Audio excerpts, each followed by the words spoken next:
Right. Good evening, everybody. What a remarkable week this has been, not only in the state of California, for hundreds of millions of people all across the United States. Now, roughly estimated 80 million Americans now living under some form of home isolation, stay-away orders against essential versus non-essential settings throughout the United States. This has been a very challenging time. And it's a time like this where we're filled with anxiety, filled with a tremendous amount of uncertainty. And it's understandable people have a mindset of scarcity. You see that manifested in some of the purchasing decisions people are making, where they're overly indulged in getting a little more bread than they may need, a little bit more toilet paper than they may need, and the like.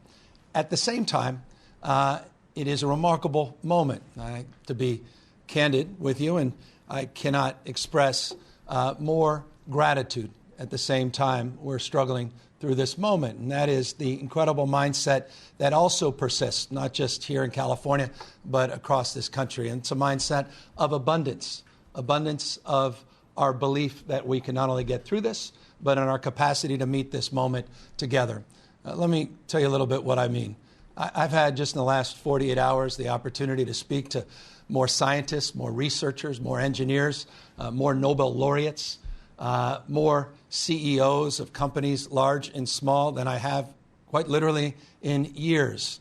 I had the opportunity to have a conversation with Tim Cook, who stepped up and he said, in addition to the 2 million masks that the Vice President said he would donate to the American people this year and this week, he's going to additionally provide 1 million just for the state of California. Elon Musk working overtime at Tesla to see if he can work with companies large and small, Philips and others, to see if he can start working up components on ventilators. And he announced to me today that he's going to provide 250,000 masks today for healthcare professionals just in the state of California.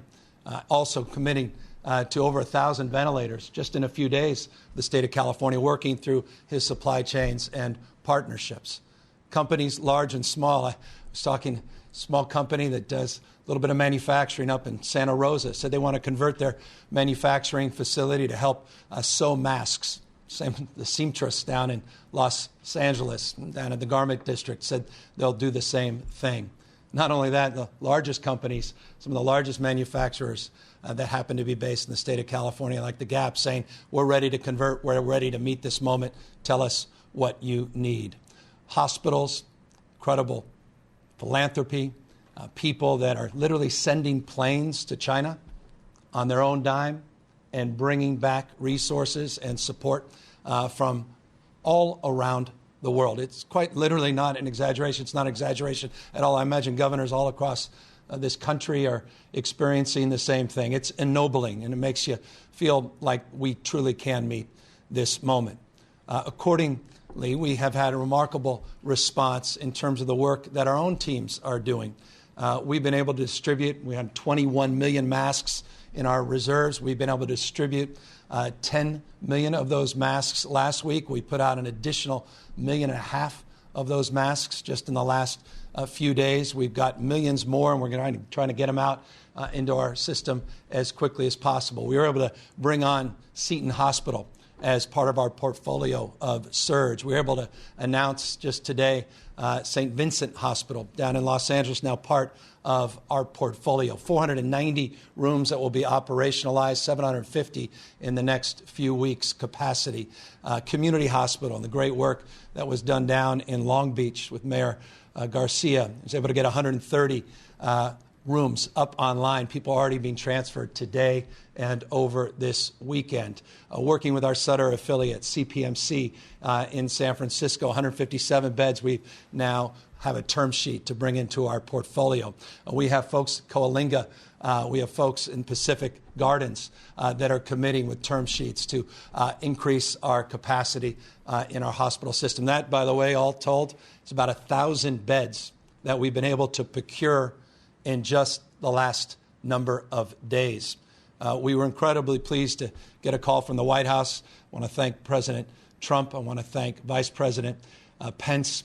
We were able to get 8 field medical units into the state of California. That's going to provide 2,000 bed capacity for the state of California. These are those field medical stations that have been discussed across the last, few weeks all across this country. They're finally being delivered. They're on the way. We got our first tranche last night down in Riverside of the Strategic National Stockpile. And we are quite literally opening up those boxes as we speak, and we're starting to distribute those assets all throughout the state of California in real time. That's gowns, that's gloves, that's masks, and the like. It's just the first of 4 that will be arriving. We're told that they're already beginning to send the second order as I speak to you tonight.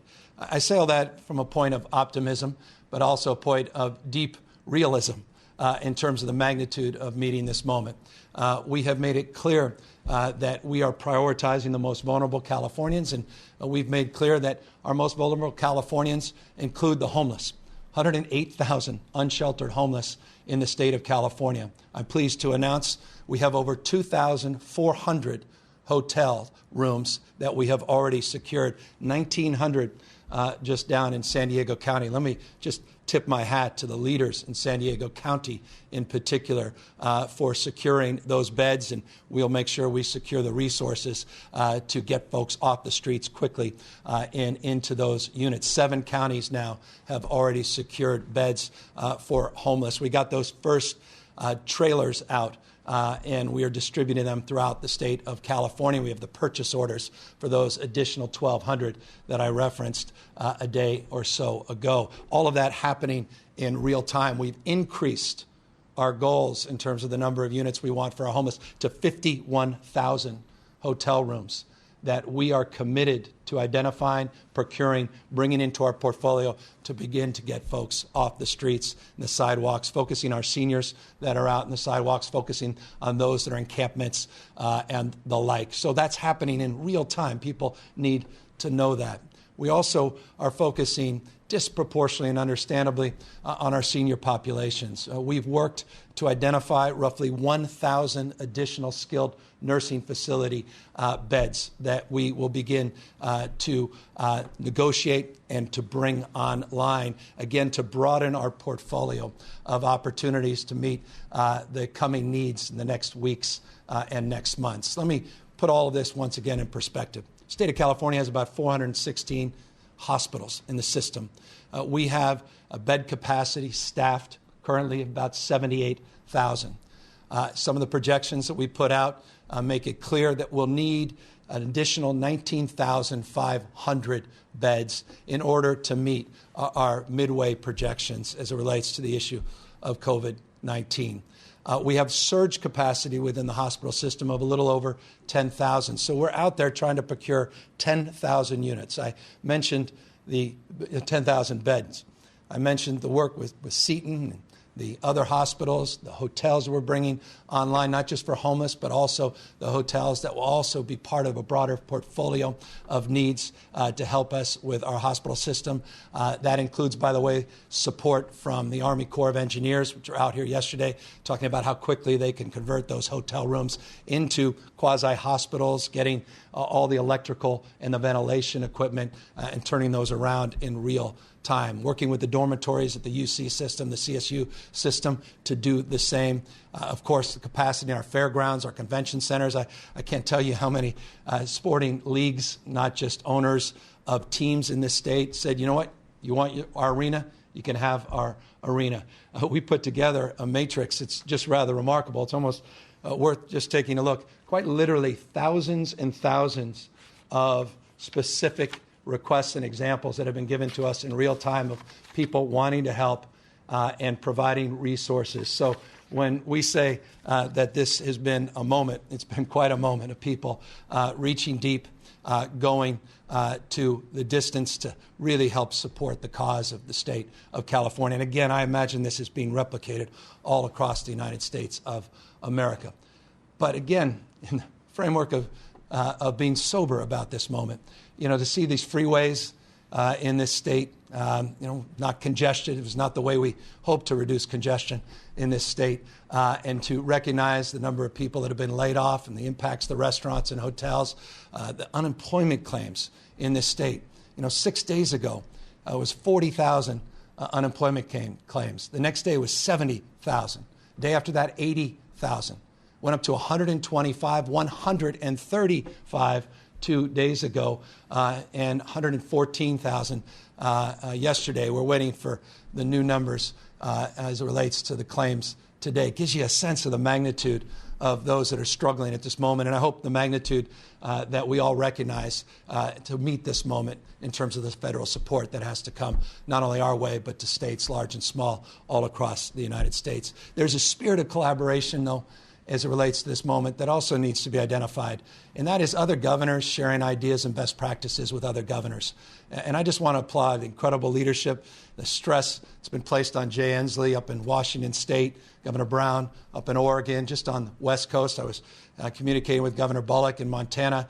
We're all in this together, not just what Jay Pritzker's doing and J.B. Pritzker in Illinois, and obviously Governor Cuomo's outstanding leadership and what Governor Murphy did today in his announcement. I just want to applaud all of them for all of their work. The Governor of Ohio, I can go down the list. I just want to say we're all inspired, I think, by one another's work, and I think inspired to recognize that we all have insight, we all have capacity, and our ability to start sharing these as governors across the state have really, I think, inspired all of us, and I think raised the expectation that we can each do more and do better in our states.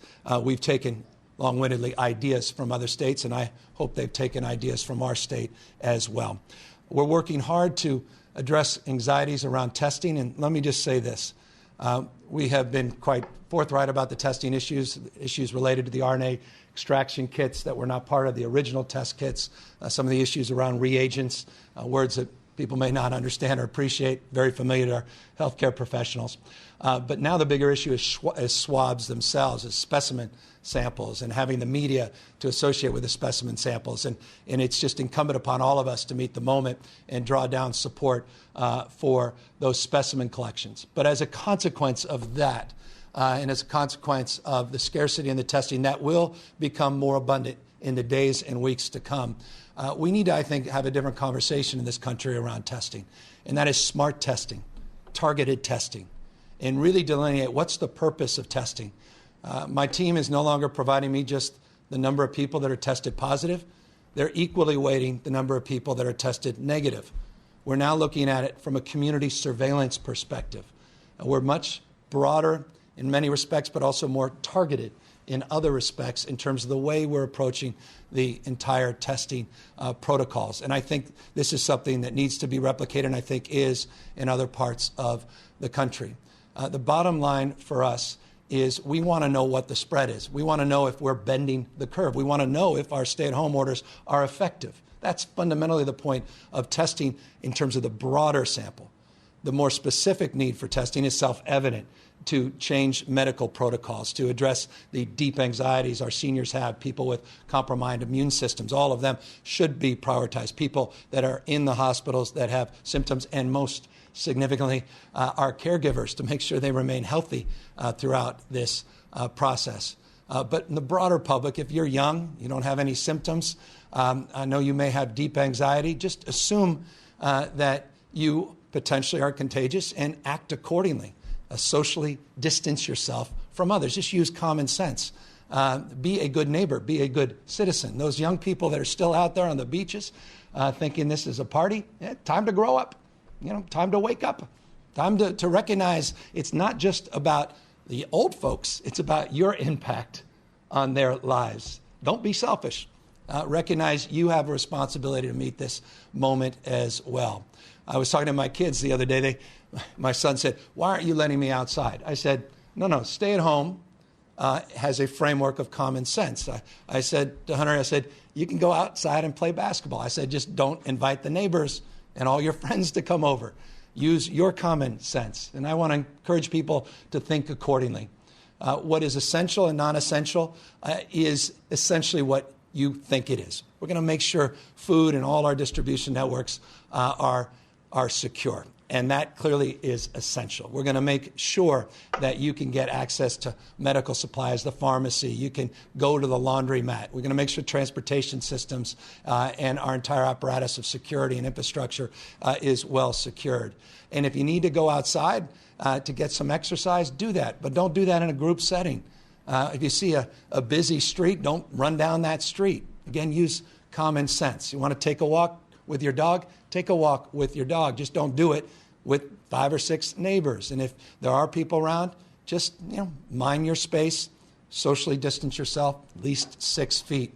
And if that becomes problematic, we'll start to enforce that, but not with a hammer, with a little bit of, verbal communication. Just, folks, just think about what you're doing here. And I just want to say, on the enforcement side, people are worried, we're going to have police, it's not, social pressure is really moved remarkably quickly. And you just seen that in what's happening in all of these states where we put out a directive and people are doing, by and large, the right thing. And if they're not doing the right thing, we have licensing capacity to enforce. We can shut down businesses that are just abusive of this moment.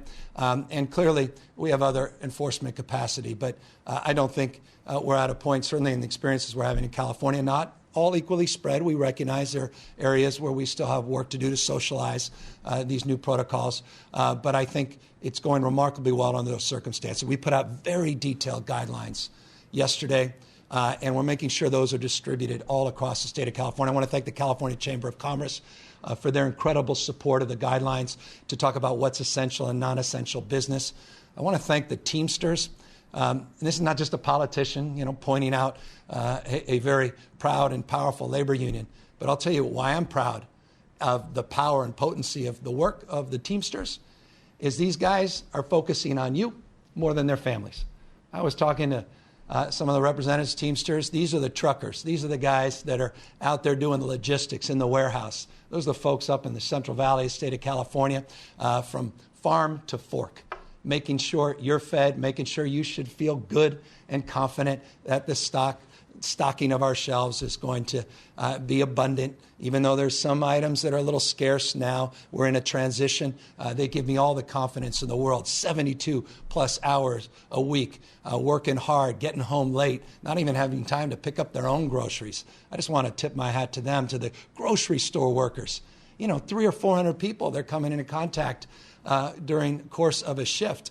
Their own health concerns at play. We have to be sensitive and really just tip their hat, have a little smile when you're in line. I know we're all stressed, but thank them for being there. They can go on unemployment. They're not. They're stepping up, stepping in. In fact, not only that, 10,000 open jobs today. If you've lost your job in the state of California, if you've got skills, call your local grocer. I assure you, thousands and thousands, 10,000 as of yesterday, open jobs just in that space. And it just redefines when we talk about heroes. It's, men and women in uniform, absolutely. But it's also folks that, frankly, sometimes we take for granted, that are also heroes meeting this moment, essential workers doing essentially extraordinary things. And again, putting their families second and putting you first. I want to just make this point as well. We are looking forward to addressing, I think, additional anxieties head on, and that has to do with our correction system, our prison system. We're working very aggressively to make sure that the folks within that system are getting appropriate support. Those that may have flu-like symptoms are getting isolated. I bring this up only because I've gotten a lot of calls on this, people expressing concern for the staff, not just for the inmates themselves. We shut down the visitation process, but folks coming in and out, that kind of mixing is a point of consideration and concern, and know that we're leaning into that, and we're putting protocols and procedures in place as well. So that's broad strokes where we are. I want to just close by making one final point, and then we'll, of course, happily answer all the questions we can get. We need more support from the federal government, and I'm very, very encouraged by the conversations we're having on the USS Mercy, on the conversations we've had directly with the President and the Vice President, on the strategic stockpile, and the work that we're doing not just with HSS but DOD on getting these mobile field hospitals out in the state of California as well. Pre-position, make sure we're anticipating where we'll be in a week or two, and making sure we meet that moment. And so in that spirit of collaboration and cooperation, the spirit defines this moment, I want to just open up to questions from the press. And again, thank everybody for their remarkable patience and understanding during these very, very challenging times. We have first question from Phil Willen, Los Angeles Times. Make sure we're anticipating where we'll be in a week or two, and making sure. Yeah, Phil, I'm sorry. Phil Willen, Los Angeles Times, go ahead. Hello? Hi, Phil. Can you hear me all right? Perfectly. Governor, you mentioned about some people kind of ignoring social distancing, and we're getting and seeing a lot of reports around the state about that, and kind of increasing concern about people who are following the rule. And I know you were talking about kind of social pressure to do it, and you don't want to use the hammer, but some people kind of want the local authorities to use the hammer to make sure the communities are safe. I mean, what do you think you can do to help the concern? Well, we're a nation state, 40 million strong, fifth largest economy in the world, and we are a state where 27% of us are foreign born. And I say that to only make this point. Mixed status families, people that speak many different languages. This directive was sent out less than 24 hours ago. It has been remarkably well received under the circumstance and socialized remarkably well. So you're absolutely right. There are instances and there are parts of our state and communities that haven't necessarily gotten the message, quite literally, not just figuratively. So we have a whole media campaign working with our partners at Facebook and Twitter. Others had provided free ads, new PSAs that we just put up. You're starting to see billboards all throughout the state of California asking people they need information to go to covid19.ca.gov, covid19.ca.gov to learn what it is and what it isn't. And we're working with mayors on their thoughts about best approach to enforcement. And to the extent we feel people remain stubborn over the next few days, we will increase our efforts not only in outreach, encouragement, and to the extent we must on appropriate enforcement. Jeremy White, Politico. Governor, thanks for giving us a moment this afternoon. I wanted to ask you a question about your point about needing a new approach to testing. If I heard you correctly, are you saying that the state needs to be testing not just people with symptoms, but a broader range of people so we can ascertain the direction of this pandemic? Let me tell you what we've done. We are very pleased. There's been 3 community surveillance testing efforts that have already taken place in the state, in Orange County, in Los Angeles, and Santa Clara County. These were just broad random tests that were done with people that otherwise were young and healthy and thought they were perfectly fine and didn't contract the virus. We got the percentage returns of positives in those cases, and it's given us a sense of how many people are out there that are likely impacting and infecting other people that don't even know that they have the virus. That was very helpful, just those 3 spot tests on the community surveillance, because it allowed us to understand what's really happening at a granular level on the ground and allows us to resource accordingly. That is very helpful from a testing protocol perspective. And while we want tests available to everybody on demand, we certainly do, until we have the abundance of tests, we want to be more strategic and do the traditional testing for those that have symptoms, that are dealing with underlying health conditions, that are in vulnerable populations, our seniors, or those that are in the hospital system already, and certainly our frontline employees, not just our healthcare professionals, our paramedics, our police and fire, but also some of those in the logistics sector that I think also deserve prioritization of testing. In addition, though, smart testing, targeted testing, more community testing, this community surveillance in the lexicon and the nomenclature of our healthcare professionals is also critical to meet the moment. Sophia Balog, Sacramento Bee.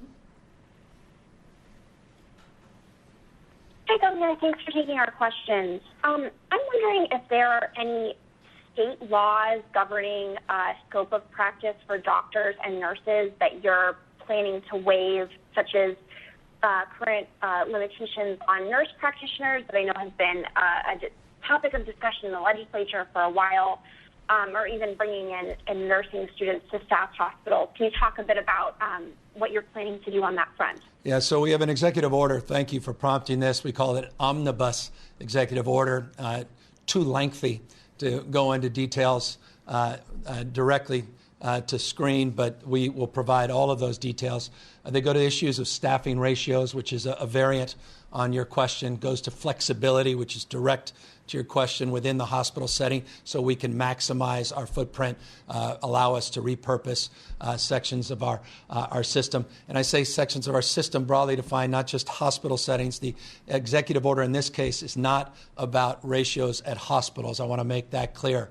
But this is around adult facilities. This is around community clinics. And so we are socializing conversations in real time to go specifically to the issue of scope of practice. But there are a series of steps we have taken today that go to your point and to your question. And I assure you there'll be many other steps in the next days and weeks. Samantha Young, Kaiser Health News. Governor, thank you for taking the questions. Just kind of a follow-up to a question I asked earlier, but, I know you've asked a lot of people to stay home, but we are getting a lot of mixed messages. You turn on the TV this morning, and there are images of people at the farmers market downtown Sacramento.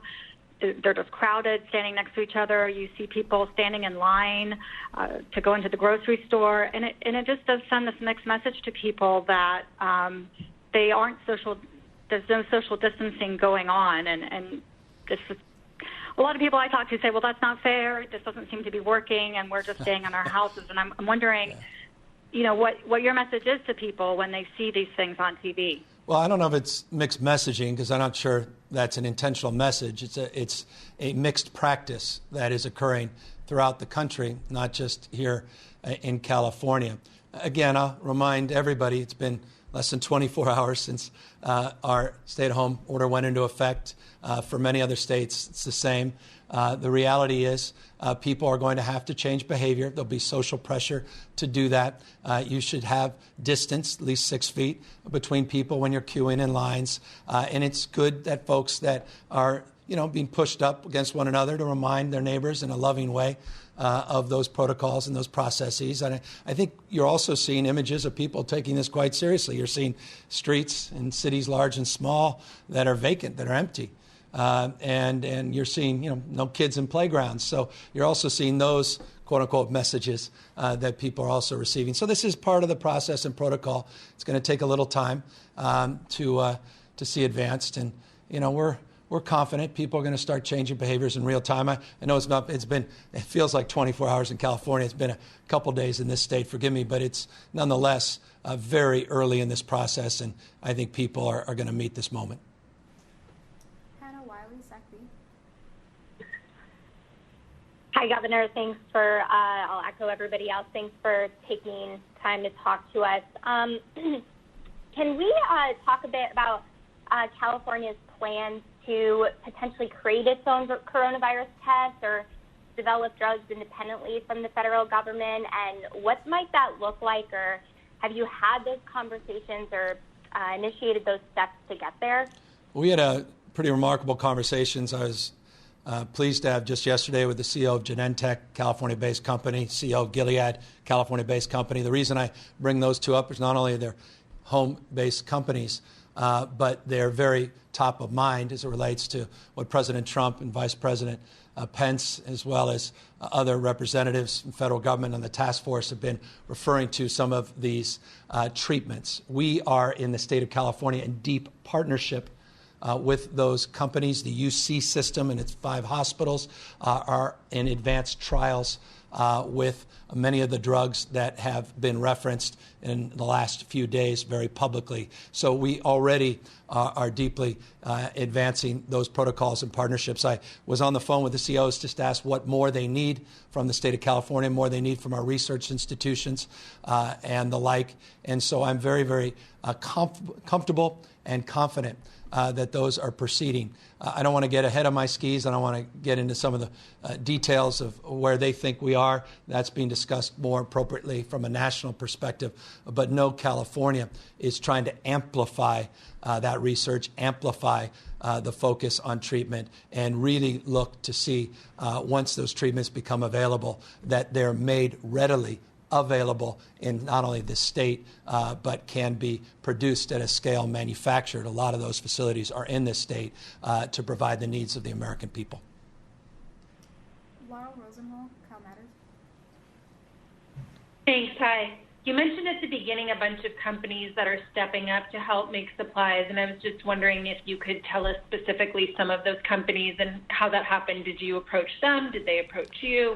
Give us a sense of the backdrop. Let me give you a specific. I know a lot of folks in this country are talking about, well, it's time to start imposing ourselves from a federal perspective, along lines we've done in war, a little bit during Katrina, as it relates to Defense Production Act. And I think that's a healthy conversation. Let me say that's already happening here in the state of California. Here's a specific proof point. We reached out to KR, who runs Bloom Energy in the state of California, manufacturer here in the state, well known to Californians, particularly in the green energy space. KR said, what do you need? We're ready to go. And we said, well, why don't we test this? You produce these remarkable fuel cells that are power fuel cells. You've got all kinds of technical capacity. We have all of these old ventilators that we've been storing for years. They have to be repurposed. The manufacturer said the following: to repurpose about 200 of them is going to take a month. We challenge you to do more and do better.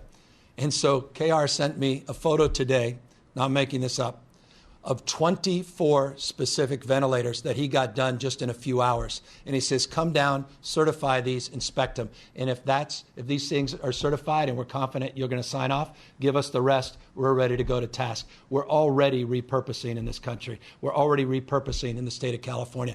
Reached out to Elon Musk, said the same, says, look, I'm on this, not just for Tesla, but SpaceX. I know other people have been calling him all across the country. He's not just looking, I don't want to speak out of school, on the ventilator side and the parts side, but he's also looking with his remarkable capacity on 3D printing and other things that he could provide. So you're already seeing this manifest, certainly in the state of California, and I got to imagine that is replicated in other parts of the country. And so I hope folks know that, and those are just two very specific proof points.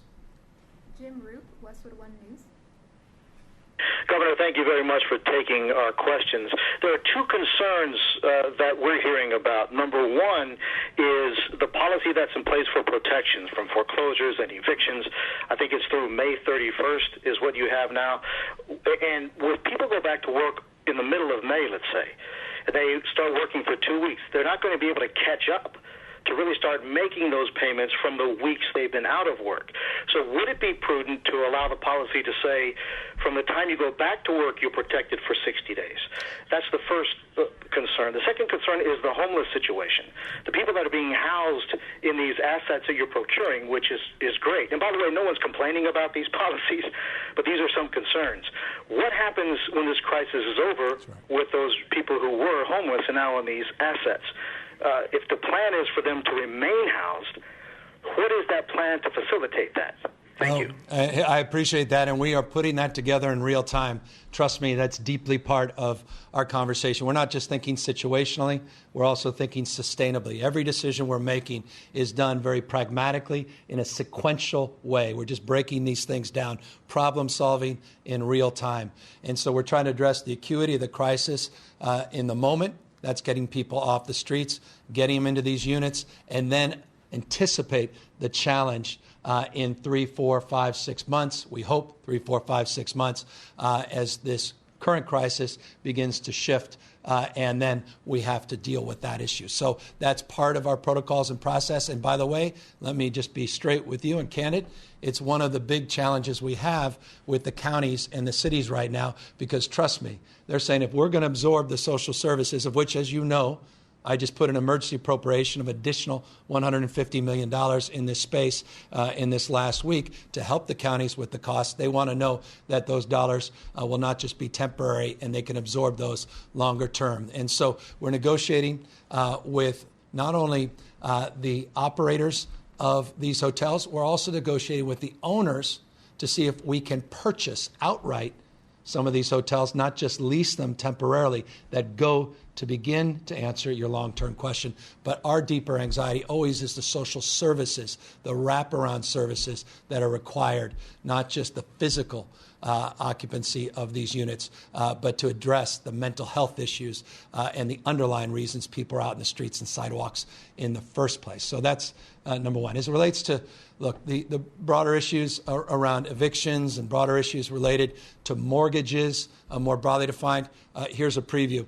I have a team of people that have been working over the course of the last 3 days. I want us to be very careful in this space when it comes to dealing with banks. We can make announcements that may not be true, and I want to make an announcement that is substantive and real as it relates to mortgages and as it relates to payments. And I expect to have, my team assures me, this is going to put them on the spot, by Tuesday to have a very substantive answer for you. But it also goes to your specific question about timelines in previous executive orders that we will look to adjust in real time. Let me give you an example of one we already have adjusted. It's related to the issue of tax payments. Before the president moved forward wisely as it relates to April 15th, moving to July 15th, we had already put out our executive order. We needed to now confirm, or rather conform, with the federal guidelines, so we adjusted it to extend ours from June in the current order to July 15th, so it lines up more appropriate with the federal government. You'll see more of that, including, forgive me for being long-winded, including a recognition that things are not delivered equally in the state of California. When I say we're a nation state, 470 plus cities, 58 counties, different rules, regulations, different representation, different concerns, different points of view. And localism is determinative in the state of California in many ways. And so as it relates to how they're dealing with evictions, not only for tenants of residences, but also tenants of commercial establishments, if they're not meeting the moment, we certainly can strengthen our provisions, not just strengthen deadlines, but strengthen the provisions as well. So we're monitoring that in real time. Matt Levin, Cal Matters. Hi, Governor. Thanks for answering questions. I just wanted to follow up specifically on the renter protections from eviction issue. So since your executive order came in on Monday night, renters groups have criticized it pretty widely, saying it doesn't go far enough, doesn't protect evictions that were already underway. The Riverside Sheriff, County Sheriff, is still performing lockouts as of Friday. I was wondering if you're planning on revisiting the executive order. Well, forgive me, literally, don't mean to be flippant. That's exactly what I was just referring to in the answer of that last question. So absolutely, unequivocally looking in real time to see how this is manifesting in different cities. You could contrast Riverside to the incredible work they've done in Los Angeles and San Jose and in San Francisco. Those are points of contrast where they've taken it to a whole nother level, but there are parts of the state where they haven't. And so the answer is absolutely, we're looking to make adjustments in real time, and that's a perfect example of why it's appropriate that we have that mindset. And we'll be moving, as we're moving, quite honestly, in 100 other cases and 100 directions. We're going to move to address that based upon what's happening at the local level and based upon that legitimate anxiety. John Myers, Los Angeles Times. Governor, thank you. And just a note, too, a lot of reporters weren't able to get questions in the other day. Hope you'll be able to stick around for some of them. I just want to clarify the statewide order with some of the local orders, because we have called around to a lot of folks and there's confusion about which one takes effect where, what supersedes what. And so my question is, are Californians supposed to abide by the most strict version of what they're under, whether it's the local or the state? Because it's not always the same. Sometimes local is more strict, sometimes state is more strict. Obviously, I'm not talking about the areas that didn't have a stay-at-home before. I'm talking about the ones that have a local one. What are they supposed to do there in terms of following which order? Yeah, so we've been working in real time. As you know well, 20 counties had a version of those orders. Each one, not each one, the 6 in the Bay Area counties went together. Many of them have augmented their orders. Other that joined, some 21.3 million Californians were under those previous orders. We put out our overlay. That directive works for the entire state, and we are quite honestly answering, John, that question in real time, working with county health officials, local electeds, and we're working through a myriad of those specific examples, and they get very, very granular, those examples, from issues that range from, hairdressers, nail salons, to cannabis suppliers, and what type of licensing under cannabis. Is it medical or is it recreational? And so all of that, forgive me, is deeply complex and deeply being focused on. But there are 16 core constructs that go to essential services that are universally accepted, and that is the architecture for the statewide overlay. And then we are working to address more of these nuanced one-off issues, and we are not ideological about this order. When I submitted this order, you recall me saying specifically that we're open to argument, interested in evidence, and that we will iterate and we will listen to the changing applications and concerns related to it, and work with our local partners.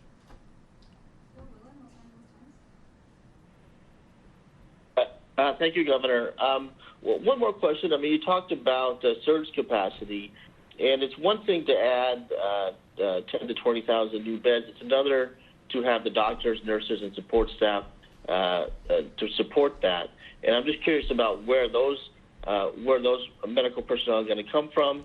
And on the military mobile medical units that you were talking about, do they include doctors and nurses from the military? Yeah, I mean, well, as it relates to the specifics around Seton comes with staff. St. Vincent does not. We're working to procure staff. Community Hospital in Long Beach substantially comes with staff, and we are augmenting. So the answer to that question is it depends on the specific site, the specific facility. As it relates to the federal assets, there are 2 different sections of assets that are being provided, both the Department of Defense and then HSS. As it relates to the HSS assets, there are more physical assets, and there is some human support, human resource support, but we have to augment, and we are doing so in real time by making sure that we are getting additional staff. Let me tell you how we're doing that. In the omnibus executive order I put out today, it includes retired annuitants, and we're providing more flexibility to bring people that are retired into that system. I mentioned 2 days ago, as you may recall, surveying with our largest public employees union, all of our state employees. We have firefighters, paramedics, we have healthcare professionals that also are part of this larger conversation, and we're seeing how we can redirect and repurpose some of those job descriptions to provide for that additional surge. Obviously, working with our hospital system and our nurses and others. So that's a big part of this conversation, and trust me, front and center in terms of our deliberations.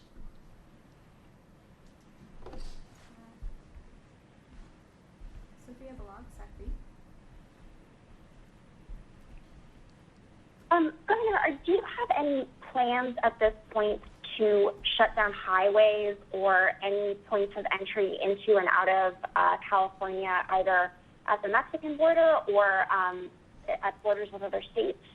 No, we have no plans at this moment. I'd be candid with you. We haven't even discussed any planning along these lines. We have gamed out scenarios. The federal government decided to move, and not surprisingly, there was a variant of that in Southern California on the border. That was part of an anticipated move by the administration, and so we're in real time adjusting to those concerns. I'm very worried about the national capacity with our air traffic controllers to stay healthy to make sure that our logistics folks stay healthy. And so all those things will force us to adjust in real time. As you know, and this shouldn't alarm people, but we put out 500 National Guard, not to shut anything down, not for enforcement operations, but humanitarian work to provide for our food banks. I should just note, we've seen food banks, the number of volunteers at food banks drop. And here, just in our backyard, Sacramento, 2 days ago, they were down 65% of their volunteers are not coming to volunteer. So we have a whole volunteer effort, and the National Guard is part of that just remarkable group of young men and women that are out there, getting on those trucks to make sure supplies are taken off the shelves, making sure folks are getting appropriate deliveries from our centralized stations, and also making sure that last mile delivery is occurring. But they're also gearing up to the extent necessary and to help provide the mutual aid that I spoke about a few days ago to local law enforcement, includes the California Highway Patrol, to make sure all our logistics is operational, to make sure the highways are operating efficiently and effectively, and all those points of connection to make sure that people have confidence, as they should, in our food delivery and procurement throughout the state of California. That's where our deepest frame of focus from a security perspective now lies. Final question from Jeremy White, Politico. Governor, thanks for taking one more question. I just wanted to follow up on some of my colleagues' questions about potential restrictions. You mentioned seeing a lot of folks still out there on the beach. Is there a scenario in which we could get some sort of order restricting access or shutting down parks, forests, beaches, that type of sort of public gathering space where some people have not quite caught on yet? Yeah, I hope not, because that would defeat the purpose of meeting this moment, and I think we're going to meet this moment. I have more confidence in the people of the state of California. And again, this is a remarkable moment. The largest state, we move first to begin this kind of home isolation, and it's going to take a little bit of time. I mean, we're not even 48 hours into that process, and we're going to see how this plays out in the next days. I mean, it's incumbent upon all of us to move quickly to change our behaviors, but I want people to feel free to walk their dog. I just don't want them to walk their dog where there's hundreds of others concentrated. I want people to feel free to take a deep breath, fresh air, get some exercise. Take a nice walk, hike out in nature, walk along the beach, just not with thousands of others. And so, again, it's not a mixed message. It's simple common sense. And common sense is in abundance.